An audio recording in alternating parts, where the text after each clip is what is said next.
The United States launched a trade war against Canada, their closest partner and ally, their closest friend. At the same time, they're talking about working positively with Russia, appeasing Vladimir Putin, a lying, murderous dictator. Make that make sense. Canadians are reasonable, and we are polite, but we will not back down from a fight. Not when our country and the well-being of everyone in it is at stake. At the moment, the U.S. tariffs came into effect in the early hours of this morning, and so did the Canadian response.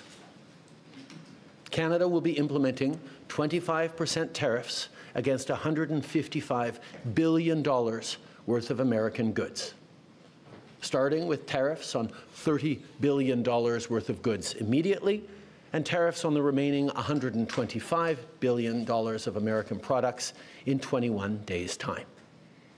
Encore aujourd'hui, on se voit forcé d'imposer des droits de douane de 25% to introduce 25% tariffs on $155 billion of U.S. merchandise.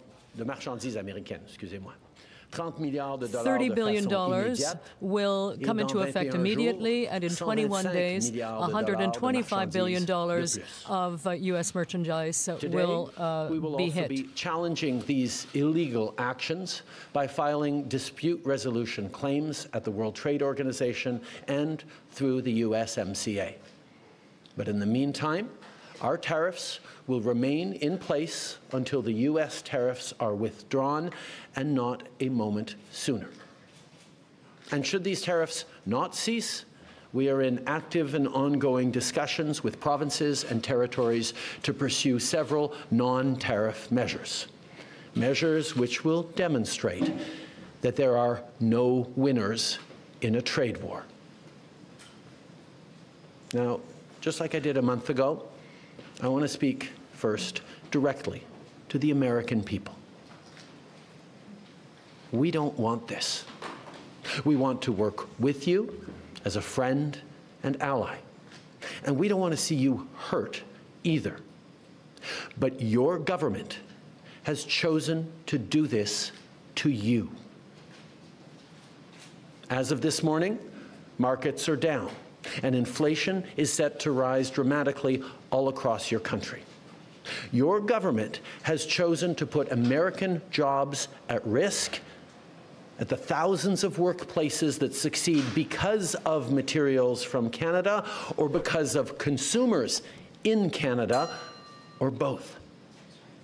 They've chosen to raise costs for American consumers on everyday essential items like groceries and gas, on major purchases like cars and homes, and everything in between. They've chosen to harm American national security, impeding access to the abundant critical minerals, energy, building materials, and fertilizers that we have and that the United States needs to grow and prosper. They've chosen to launch a trade war that will, first and foremost, harm American families. They've chosen to sabotage their own agenda that was supposed to usher in a new golden age for the United States. And they've chosen to undermine the incredible work we've done together to tackle the scourge that is fentanyl, a drug that must be wiped from the face of the earth. So on that point, let me be crystal clear. There is absolutely no justification or need whatsoever for these tariffs today. Now, the legal pretext your government is using to bring in these tariffs is that Canada is apparently unwilling to help in the fight against illegal fentanyl. Well, that is totally false. Let's look at the facts. Our border is already safe and secure. Far less than 1% of fentanyl flows and less than 1% of illegal crossings into the United States comes from Canada. But we acted.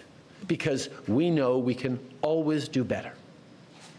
We responded to concerns, including from the President, by implementing an ambitious $1.3 billion border plan. A border plan that includes generational investments in new AI and imaging tools to stop the flow of fentanyl in its tracks, stronger coordination and information sharing with American agencies, along with the deployment of drones, helicopters, and additional personnel to keep our border secure. Now, a month ago, as part of an agreement with the United States that paused the tariffs, we made further commitments. We appointed Kevin Brasseau as our fentanyl czar, a man who dedicated his multi-decade career in law enforcement to combating organized crime networks and drug trafficking. We designated 7 drug cartels, sick, evil groups who cynically profit off the pain and suffering of people on both sides of the border, as the terrorist organizations that they are. And just yesterday, we launched a new joint operations partnership supported by a $200 million investment between Canada's security and law enforcement agencies, a partnership that will enhance the coordination of information and intelligence in order to thwart criminal gangs involved in the illegal fentanyl trade. And critically, our actions are working.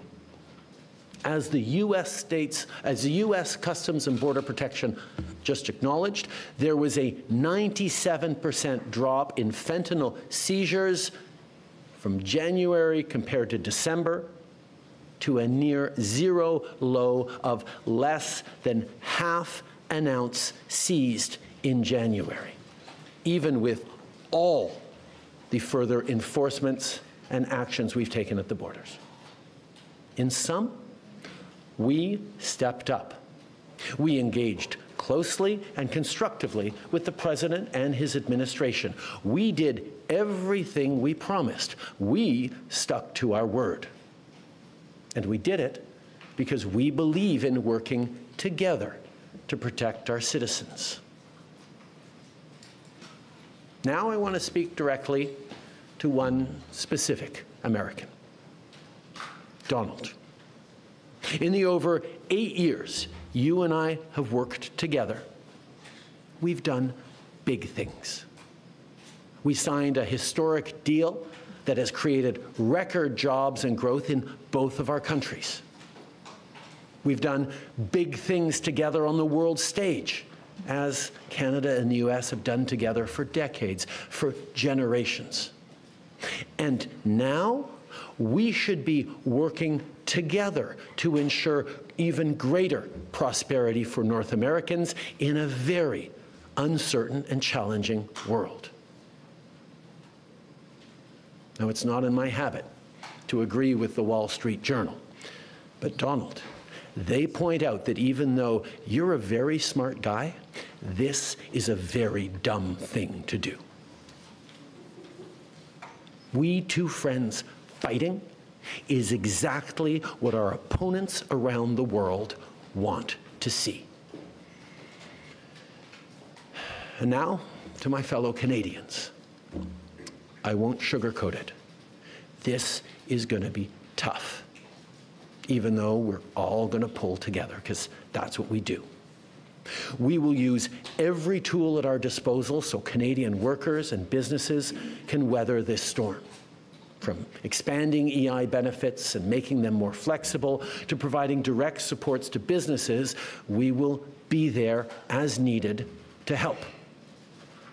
But Canada, make no mistake, no matter how long this lasts, no matter what the cost, the federal government and other orders of government will be there for you. We will defend Canadian jobs. We will take measures to prevent predatory behavior that threatens Canadian companies because of the impacts of this trade war, leaving them open to takeovers. We will relentlessly fight to protect our economy. We will stand up for Canadians every single second of every single day, because this country is worth fighting for. Les derniers mois The recent months have been stressful and, in fact, exhausting for all of us.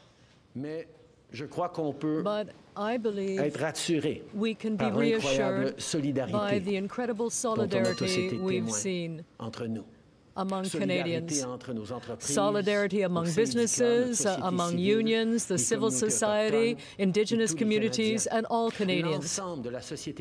All of Canadian society is speaking with a single voice so that we can be heard by our U.S. partners and to illustrate that the imposition of these tariffs is a very bad idea. At the same time, we are working internally to remove the barriers to internal trade between the provinces and territories. We're working to try and reach new markets around the world, to build an economy even more strong and resilient than before. In recent years, I've had a number of opportunities to talk to global leaders, and my message is always the same. Canada is a reliable partner, and our door is wide open. In recent weeks, we have also redoubled our efforts to work with Mexico, which is also being hit with these tariffs. Together, we will seek new ways of working together and to provide mutual support in the face of this threat.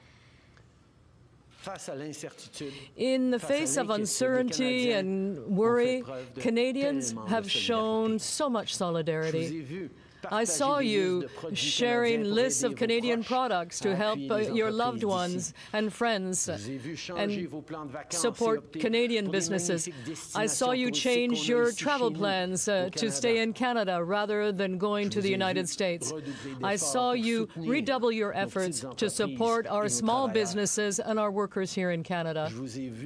I saw you defend our culture and ensure it can flourish. I saw you encourage our athletes with incredible fervor, and I thought I could never be even prouder of my country and my compatriots.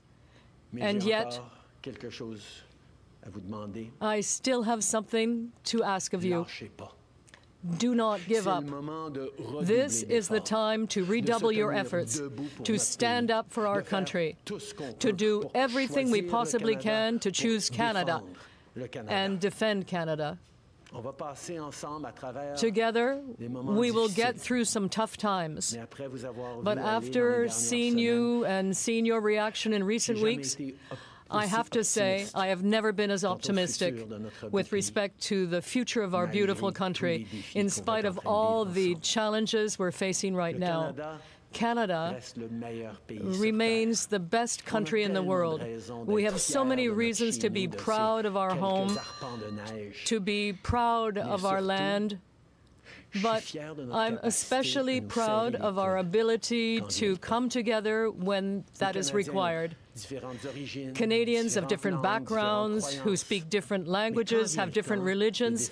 But, you know, when it comes time to defending our country, we speak with a single voice and walk hand in hand. In spite of all, Canadians will always be relying on each other. Now, we've been through tough spots before. But every time we've faced long odds and seemingly insurmountable obstacles, we've not only survived, we've emerged stronger than ever. Because when it comes to defending our great nation, there is no price we all aren't willing to pay. And today is no different. Merci beaucoup, mes amis.